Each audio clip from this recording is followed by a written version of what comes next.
கர்த்தருடைய பரிசுத்த நாமத்திற்கு மகிமை உண்டாவதாக. இந்த நாளில் மீண்டும் ஒரு பதிவு, இந்த லென்த்து நாட்கள் முன்னிட்டு ஒரு சிலுவை தியானத்தை பிரசங்கிக்கலாம் என்று ஆலோசனை பண்ணியிருக்கிறேன். 1 கொரிந்தியர் 1 அதிகாரம் 18 வாசித்தால், சிலுவை பற்றிய உபதேசம் கெட்டு போகிறவர்களுக்கு பைத்தியமாக இருக்கிறது, ரட்சிக்கப்படுகிற நமக்கோ அது தேவபலனாக இருக்கிறது. தொடர்ந்து அப்படியே வாசித்தால், ஞானி எங்கே, வேதபாரகன் எங்கே, இப்பிரபஞ்சத்தின் தர்க்க சாஸ்திரிகள் எங்கே, இவ்வுலகத்தின் ஞானத்தை தேவன் பைத்தியமாக்கவில்லையா? எப்படியெனில், தேவனுக்கேற்றபடி உலகமானது சுய ஞானத்தினாலே தேவனை அறியாதிருக்கையில் பைத்தியமாக தோன்றுகிற பிரசங்கத்தினாலே விசுவாசிகளை ரட்சிக்க தேவனுக்கு பிரியமாக இருக்கிறது. முதலாவது, சிலுவையின் உபதேசமே கெட்டு போகிறவர்களுக்கு தான் பைத்தியன்றார். விசுவாசிகளுக்கு நமக்கு பலன். ஆனால் உண்மையாகவே வேதத்தை கூர்ந்து கவனித்தால், இயேசு கிறிஸ்து பிரசங்கம் பண்ணுகிற சில பிரசங்கமெல்லாம் ஒரு பைத்தியத்துக்குரியதான தான் பிரசங்கமாக இருக்கிறது. புரியாத பிரசங்கம், அதாவது தெய்வீக தன்மையில் பேச வேண்டிய சில இடத்துல உலகத்தில் இருக்கிற ஞானத்தோடு பேசுகிறாரு, சில இடத்துல உலகத்துக்குரிய காரியங்களில் பேசும்போது தெய்வீக காரியங்களை பேசுகிறார். படிக்கிற நமக்கு சில வித்தியாசம் காணப்படுகிறது. ஆனால் விசுவாசிக்கிறதுனால நம்ம ரட்சிக்கப்படுகிறோம், அதை புரிந்து கொள்கிறோம். இயேசு கிறிஸ்துவை பின்பற்றின சீஷர்களே அவருடைய உபதேசத்தை கேட்டு அவங்களே இடறாங்க. யோவான் 6 அதிகாரத்தில், நீங்களும் போகிறதுக்கு மனதாக இருக்கிறீங்களான்னு கேட்குறார். அந்த முறுமுறுப்பை பார்த்து அவர் அறிந்து கேட்குறார். அப்போது பேதுரு, ஜீவனுள்ள கிறிஸ்துவனுடைய வார்த்தைகள், அந்த சத்தியம், அந்த கிறிஸ்துவே எங்களோட இருக்கும்போது நாங்கள் எப்படி போவோம்? அப்போது இதனுடைய முக்கிய மூல கருத்து என்ன? யோவான் 6 அதிகாரத்தை வாசித்தா, நானே ஜீவ அப்பம் சொல்கிறேன். வானத்திலிருந்து உலகத்துக்கு ஜீவனை கொடுக்க வந்தது ஜீவ அப்பம். நானே சொல்கிறேன், என் அப்பத்தை போஜனம் பண்ணுகிறவர்களுக்கும் என் இரத்தத்தை பானம் பண்ணுகிறவர்களுக்கு தான் நித்திய ஜீவன் என்று சொல்லுகிறார். அது புரியாத ஒரு ஆரம்ப கட்ட உபதேசம். மன்னாவை புசித்தாங்க, மன்னா புசித்தவங்க மரித்து போனாங்க. ஆனால் என்னுடைய இரத்தத்தையும் மாமிசத்தையும் புசிக்கிறவர்களுக்கு நித்திய ஜீவன் உண்டு, மரணம் இல்லைன்னு சொல்கிறார். கடைசி காலத்தில் நான் அவங்களை எழுப்புவேன் என்று சொல்லுகிறார். அப்போ அநேக யூதருங்க என்ன பண்ணிட்டாங்கன்னா, அவரை விட்டு பின்வாங்கி போகிறாங்க. இது கடினமான ஒரு உபதேசம், ஏன்னா புரியல. இந்த உபதேசத்துடைய முழு அர்த்தம் எங்கே புரியுதுன்னா, காட்டி கொடுக்கப்பட்ட அந்த ராத்திரியில் ராபோஜன பந்தி அந்த அப்பத்தையும் ரசத்தையும் ஆசிரியத்து கொடுத்து, இந்த அப்பம் உங்களுக்காக பிற்கப்படுகிற என்னுடைய சரீரம், இது உங்களுக்காக சிந்தப்படுகிற ஒரு புதிய உடன்படிக்கையினுடைய இரத்தம் அப்படின்னு சொல்லிட்டு அவங்கள ஆண்டவர் என்ன பண்ணுறாரு, பானம் பண்ண புசிக்க கற்றுக் கொடுக்குறார். ஆனால் இந்த இடத்துல கடினமான உபதேசம், சீஷர் கூட இடறாங்க. ஆகவே இந்த உபதேசமே ஒரு பைத்தியமான உபதேசம் தான் நான் நினைக்கிறேங்க. ஏன்னா அப்படி தான் இருக்குது. அப்போது இயேசு கிறிஸ்துடைய உபதேசம் ஒரு பைத்தியமாய் தோன்றினாலும் விசுவாசிக்கிற உங்களுக்கும் எனக்கும் ஒரு தேவ பலனாக இருக்குது. நம்ம விசுவாசிக்கிறோம், அதுதான் அங்கே இருக்கிற ஒரு பொருள். ஆனால் கெட்டு போகிறவங்களுக்கு பைத்தியம். உலக ஞானம் பைத்தியம். உலகத்தில் யாரும் புரிஞ்சிக்க முடியாது. அதான் 1 கொரிந்தியரில் நம்ம வாசித்தா, தேவனுடைய ஆவியானவருடைய காரியங்களை அறிந்து கொள்ள தேவ ஆவியானவர் தான் உதவி செய்வார். அப்படி இல்லைன்னா அந்த உதவி புரியாது அவங்களுக்கு.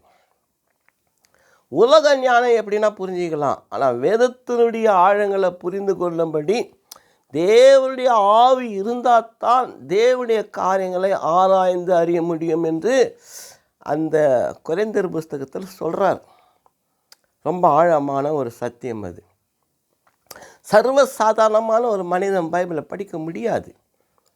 தேவன் தொட்டால ஒழிய, தேவன் ஞானத்தை கொடுத்தால ஒழிய, தேவன் பகுத்தறிவு கொடுத்தால ஒழிய, தேவனுடைய ஆவியினுடைய பிரசன்னம் கொடுத்தால ஒழிய வேத புத்தகத்தை புரிந்து கொள்ள முடியாது.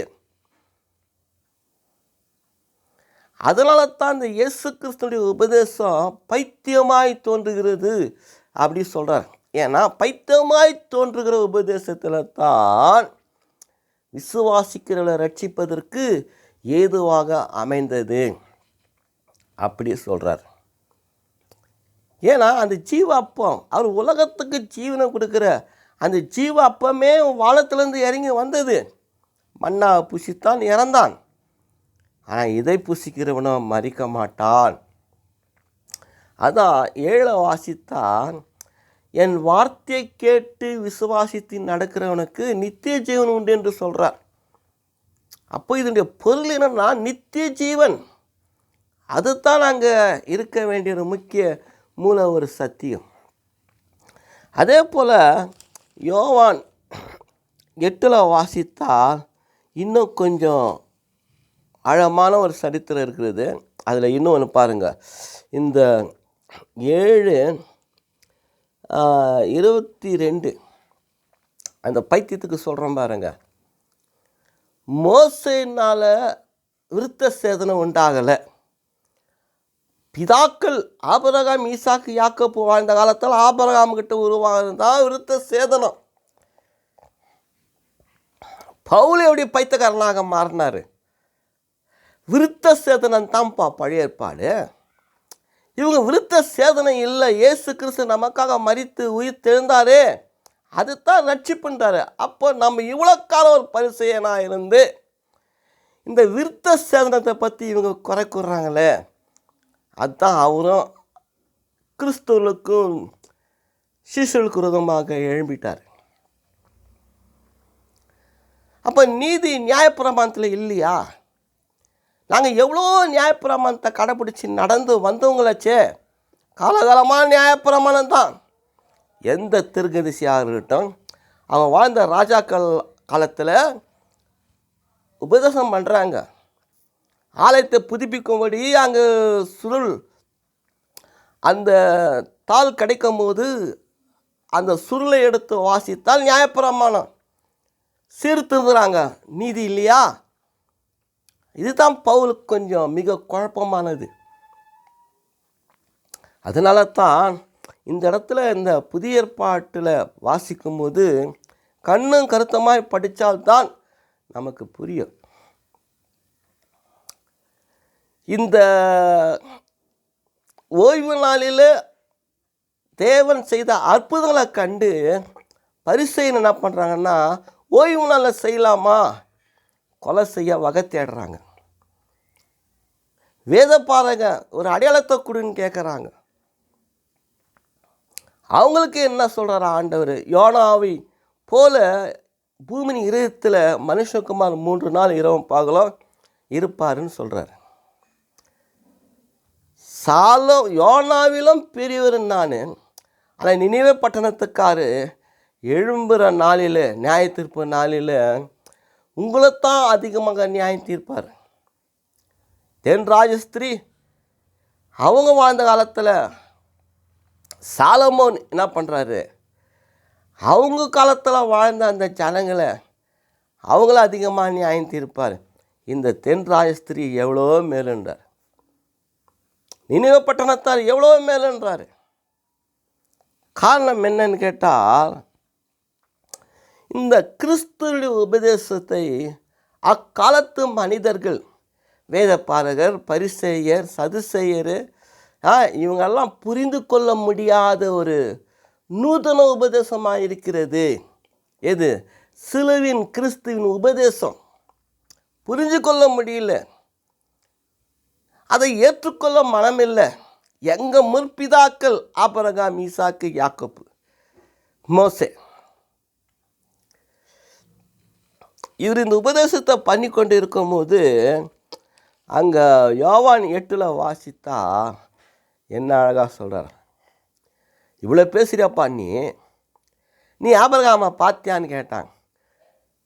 அவர் என் நாளையும் கண்டார், என்னையும் பார்த்தாரு, அவர் என் நாளை கண்டு களி கூர்ந்தாருன்னு சொல்கிறாரு. எங்கே? 56. நீ உனக்கு 50 வயசு ஆகலை, நீ எப்படி ஆபிரகாமை கண்டேன்றார். அப்போது 57 அந்த கேள்வி. 58 வாசித்தா அதற்கு இயேசு, ஆபிரகாம் உண்டாகுவதற்கு முன்னமே நான் இருக்கிறேன், மெய்யாகவே மெய்யாக உங்களுக்கு சொல்லுகிறேன். இந்த உபதேச வார்த்தைகள் கடினமானது. சர்வ சாதாரணமான எந்த உலக ஞானியும் ஏற்றுக்கொள்ள மாட்டார், எப்பேற்பட்ட படிப்பாளிகளும் ஏற்றுக்கொள்ள மாட்டார். உங்களை போல எங்களை போல இருக்கிற அந்த விசுவாசத்தை தான் புரிந்து கொள்கிறோமே தவிர்த்து, நாம ஒரு ஞானியாக அறிவாளியாக இருந்தால், பழைய ஏற்பாட்டை நன்றாக புரிந்து அறிந்து இருந்தால் ஏற்றுக்கொள்ள முடியாது. அது பைத்தியமான ஒரு உபதேசம்தான். ஆபிரகாமுக்கு முன்னவே நான் இருக்கிறேன்றார். ஆபிரகாமே பிறக்கலை, அப்பவே நான் இருக்கிறேன்றார். இந்த தெய்வீக தன்மையை புரிந்து கொள்ள, அதை அறிந்து கொள்ள, அதை ஏற்றுக்கொள்ள, அதை அங்கீகரிக்கப்பட மனதில்லாமல் முடியாத ஒரு ஆழ்ந்த ஒரு சத்தியத்தை புரிஞ்சு கொள்ள முடியாதனால தான் பைத்தியமக்காரங்களாக இருக்கிறாங்க. கிறிஸ்து தான் சொல்கிறார், ஆபிரகாமுக்கு முன்னாலே இருக்கிறன்னா அது கிறிஸ்து. அது தெய்வீக தன்மையில் பேசுகிற அந்த சத்தியம் யாருக்கும் புரியல. அதனால் நான் பார்த்தா, ஏன்னா இவன் இப்படி பேசுகிறான், எட்ரா கல்லுன்னு கல் எடுத்து அடிக்க முயற்சி பண்ணுறாங்க. ஓய்வு நாளில் சுகமாக்குறது கஷ்டமாக்குது அவங்களுக்கு. அப்போது ஓய்வு நாளில் விருத்த சேதனை கொடுக்கிறியே, அது நியாயமா? இவருடைய கேள்வி. ஆகவே நன்மை செய்யறதுல உனக்கு தப்பு இல்லைன்றாரு.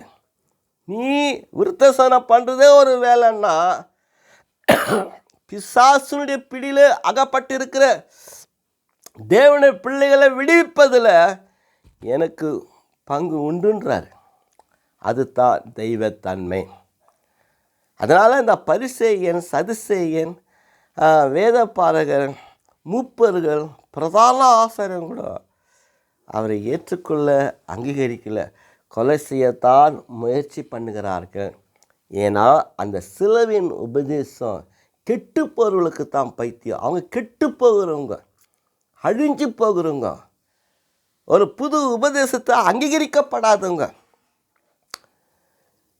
இதுதான் சொல்கிறார். இந்த சூழ்நிலையில் தான் பவுல் தமசுக்கு போகும்போது கிறிஸ்து தரிசனத்தை கொடுக்கும்போது தான், ஐயோ ஆண்டவரே நான் என்ன செய்ய சித்தமாக இருக்கிறேன்றாரு. அடிமேன் ஒப்பு கொடுக்குறான் பாரு. அன்னைக்கு தான் விருத்த சேதனமும் ஒன்றுமில்லை, நியாயப்பிரமாணம் ஒன்றுமில்லை, விசுவாசத்தினால தான் நீதிமான் பிழைப்பான், அவனுக்குத்தான் ரட்சிப்பு உண்டாகுதுன்றாரு.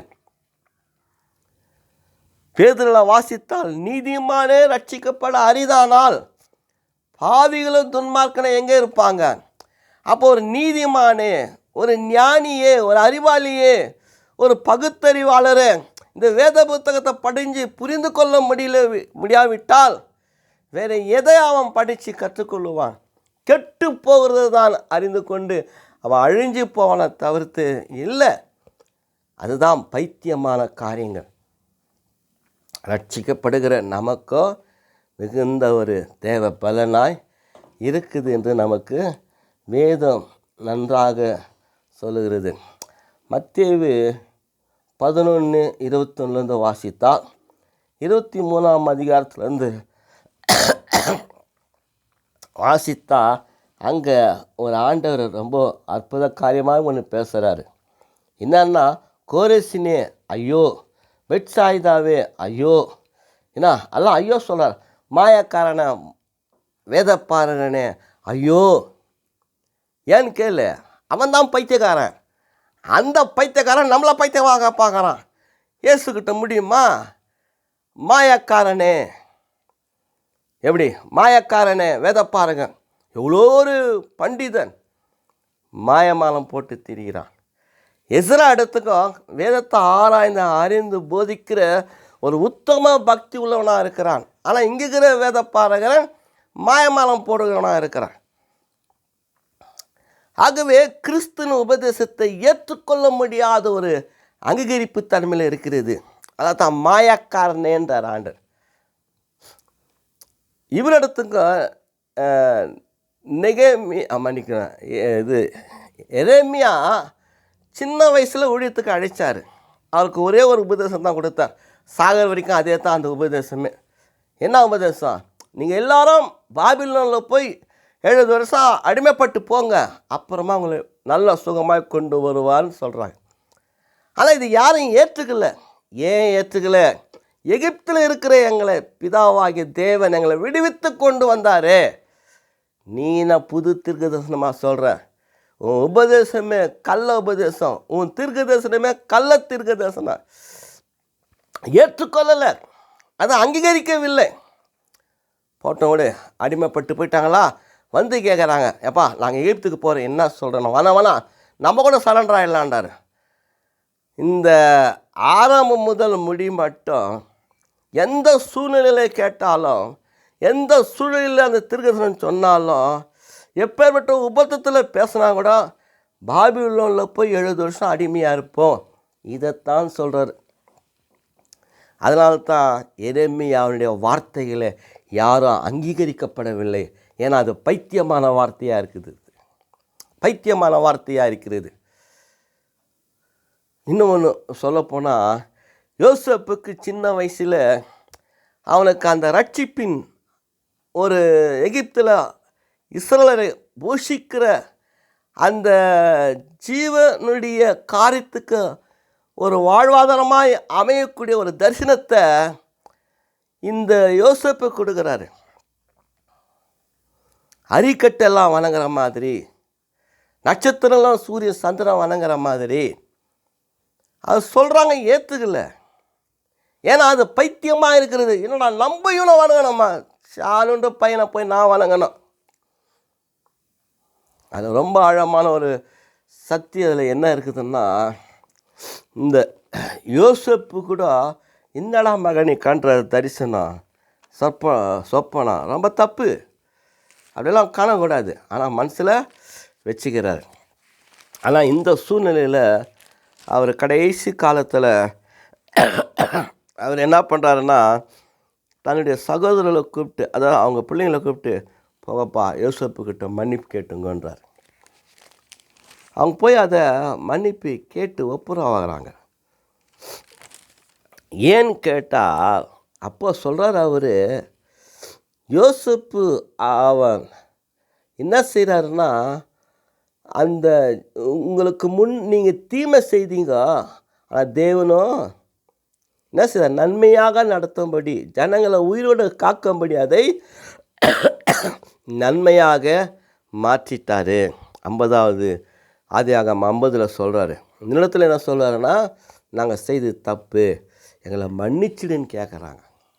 முத மன்னிப்பு கேட்ட இடமே இங்கே தான். மன்னிச்சிட்டாரு, அதுக்கு அர்த்தம் உண்டு. சாகர வரைக்கும் அவங்கள போஷிக்கிறார்.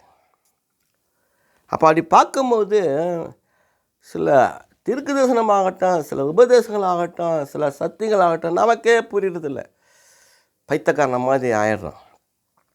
பொறுமையாக விசுவாசித்து நிதானித்து கர்த்தர் சம்பளை கேட்கும் போது அதை புரிந்து கொள்ளக்கூடிய சக்தியை தரும்போது தான் தேவன் மிகப்பெரிய ஒரு ஆச்சரியத்தை நமக்கு கொடுக்குறாரு. ஆகவே இப்படியே நம்ம வாசித்து பார்த்தா கூட லூக்கா 10ஆம் அதிகாரம் 13, அதே போல் 11ஆம் அதிகாரம் 42லேருந்து 52 வாசித்தா நியாய சாஸ்திரிகள் ஐயோன்றார். நியாயத்தை பேசுகிறங்க. ஏன் ஐயோன்றாரு? புரியல. இயேசு கிறிஸ்துவின் சிலுவை உபதேசம் புரியல. இயேசு உயிரோடு இருக்கும் போது அவர் சத்தியத்தை சொன்னால் புரியல. பரலோக ராஜ்யத்தை குறித்து பேசுகிறாரு, புரியல. அழிந்து போகிற இந்த உலகம் பிதாவுனுடைய நாமத்தில் ரட்சிப்படைங்கன்னு சொல்கிறாரு, புரியல. புல்லாங்கல் உழுதுன யாரும் கூத்தாடலைன்றாரு. புலம்பனன் யாரும் அழுவலைன்றாரு. மனம் திரும்பலையே. அந்த புலம்பலுக்கு என்ன அர்த்தம்? அவங்க தான் பைத்தியக்காரனுங்க. ஆகவே சிலுவையின் உபதேசம் அவனுங்க பைத்தியமாக இருக்கிறது. அதை விசுவாசிக்கிற உங்களுக்கும் எனக்கும் தேவனுடைய பலனாக இருக்கிறது, தேவனுடைய ரட்சிப்பாக இருக்கிறது, தேவனுடைய நித்திய ஜீவனை அடையக்கூடியதாக இருக்கிறது. அந்த சில உபதேசமே எல்லா பாவத்திலிருந்து விடுதலையாக்கக்கூடியதாக இருக்கிறது. அந்த உபதேசமே நமக்கு இது பரிசுத்தத்தை கொடுக்கிறது, நீதியை கொடுக்கிறது, நியாயத்தை கொடுக்கிறது, தேவனுடைய பிள்ளைகளாக இருக்க அதிகாரம் கொடுக்கிறது. அதான் யோவான் 11 வாசித்தா 1:11, சொந்தத்தில் வந்தார், சொந்தக்காரர் யாரும் ஏற்றுக்கல. அதனால சில உபதேசம் பைத்தியமாயிடுமா? இல்லை, அவன் தான் பைத்தியக்காரன். அப்போ விசுவாசிக்கிற நமக்கு தேவ பலனை அவர் கொடுக்கிறது. இது அப்போஸ்தலர் 9 வாசித்தா அந்த சவுல் கூட ஒரு பைத்தியக்காரனாகத்தான் இருந்தார். அவர் கமாலியங்கிட்ட உக்காந்து பாடம் படித்தா கூட பைத்தியக்காரன் தான். ஏன்னா கிறிஸ்துவை ஏற்றுக்கல, புரிஞ்சுக்கல. கர்த்தர் இயேசு அவனுக்கு அந்த தரிசனத்தை கொடுக்கும் பொழுது தான் ஏற்றுக்கிட்டார். இப்போ துரிதமாக என்ன சொல்கிறார் பாருங்க அவர். அதுதான் அங்கே இருக்கிற ஒரு மிகப்பெரிய ஒரு சத்தியம். என்ன 1 கொரிந்தியர் 1:17 வாசித்தா துரிந்து போய் என்ன பண்ணுறாருனா, கிறிஸ்து தேவனுடைய அவருடைய சிலுவையின் பாடு மரணத்தை பிரசங்கிக்கிறார். என்னை எதுக்கு அனுப்பினார் ஆண்டவர்? ஞானஸ்தானமா? இல்லை, அதுக்கு அனுப்பல. என்ன ஞானஸ்தானம் கூட கிடையாது. அப்போ எதுக்கு என்னை பக்குவப்படுத்தினார்? எதுக்காக என்னை அழைத்தார்? எதுக்காக என்னை கொண்டு போனார் அப்படின்னு நம்ம பார்த்தோம்னா, அந்த 1 கொரிந்தியர் 17 நம்ம வாசித்தா ரொம்ப ஒரு ஆழமான ஒரு பொருள் இருக்கிறது. என்னன்னு கேட்டால், ஞானத்தை கொடுக்கும்படி கிறிஸ்து என்னை அனுப்பலை. என் ஞானத்தை நான் கற்றுக் கொடுக்கணும், இல்லை என் பழைய ஏற்பாட்டை நான் கற்றுக் கொடுக்கணும், இல்லை நான் பரிசெயன் தான், இல்லை என் ஞானமாக அறிவும் புத்தி இல்லைப்பா, என்னுடைய சாதுரிய ஞானத்தினால அந்த சத்தியத்தை பேசவும் என்ன அனுப்பலை. அப்போ எதுக்கு அனுப்பினார்? சுவிசேஷத்தை பிரசங்கிக்கவே அனுப்பினார். கிறிஸ்துவின் சிலுவை வீணாய் போகாதபடிக்கு சாதுரிய ஞானமில்லாமல் பிரசங்கிக்கவே அனுப்பினார். இது ஒன்று போதைங்க. நயவஞ்சனிப்பு தேவையில்லை, மனுஷன் ஞானம் தேவையில்லை, மனுஷனுடைய அறிவு தேவையில்லை, கல்வி தேவையில்லை. இதெல்லாம் பைத்தியம். உலக ஞானமே பைத்தியன்றாரு. 1 கொரிந்தியர். ஆனால் இந்த பவுல் ஒரு சுவிசேஷத்தை, சிலுவை உபதேசத்தை பிரசங்க அனுப்பினார். இதுக்கு முன்னால் பேதுரு அனுப்பினார். அவர் சொல்கிறாரு அந்த 2 இயேசு கிறிஸ்துவானவர் நம்மளை ரட்சிக்க வந்தால் நீங்களும் அவரை சிலுவையில் தூக்கி கொலை பண்ணி போட்டீங்கன்றாங்க, கொலை பண்ணீங்கன்றாங்க.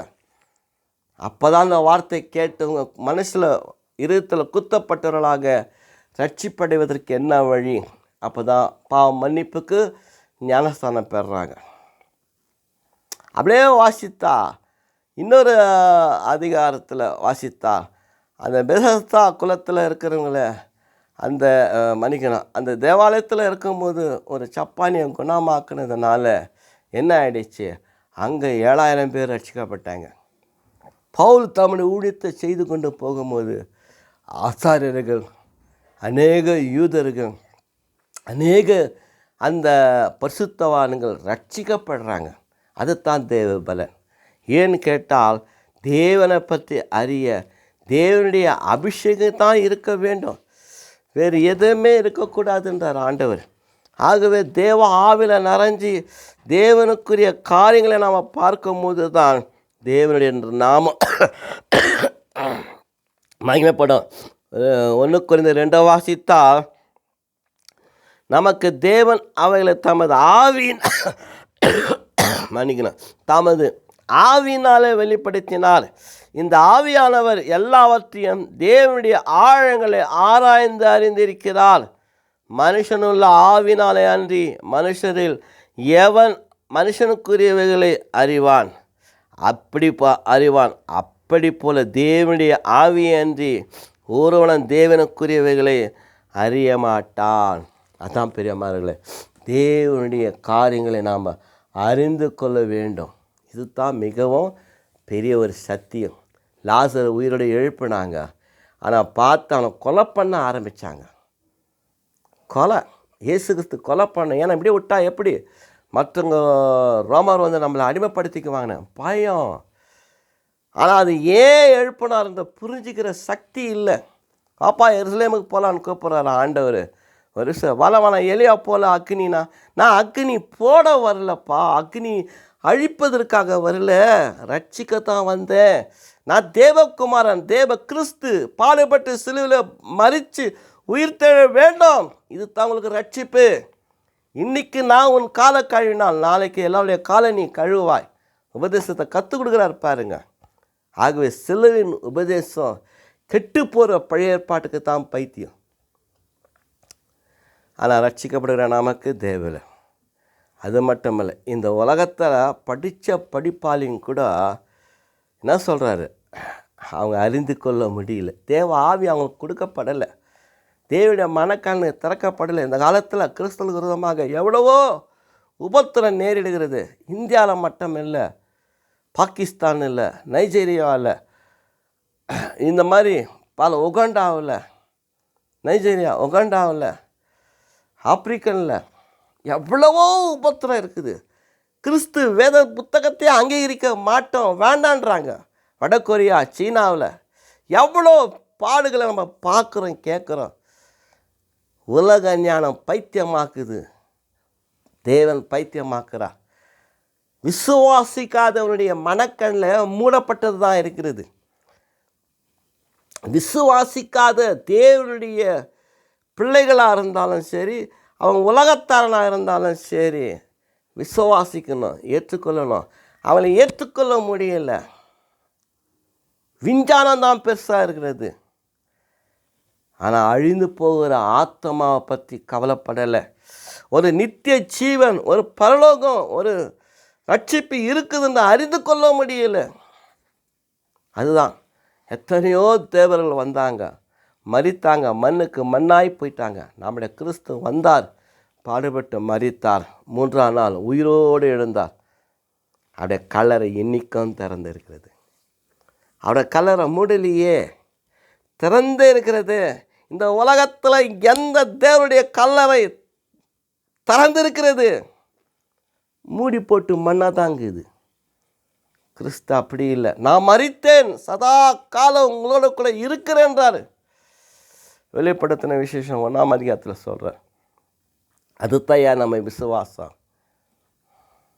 பைத்தியமாக தோன்றுகிற உபதேசம் அவங்களுக்கு, அதில் ரட்சிக்க நமக்கு தேவன் கொடுத்த ஒரு பெரிய கிருபை. கர்த்தர் நம்மை ஆசீர்வதிப்பாராக. கொஞ்சம் உடம்பு சரியில்லை, தயவுசெய்து மன்னித்து கொள்ளுங்க. இன்னும் பேச வேண்டியது இருக்குது, அடுத்த பதிவில் பேசி முடிக்கிறேன். கர்த்தர் நம்மை ஆசீர்வதிப்பாராக.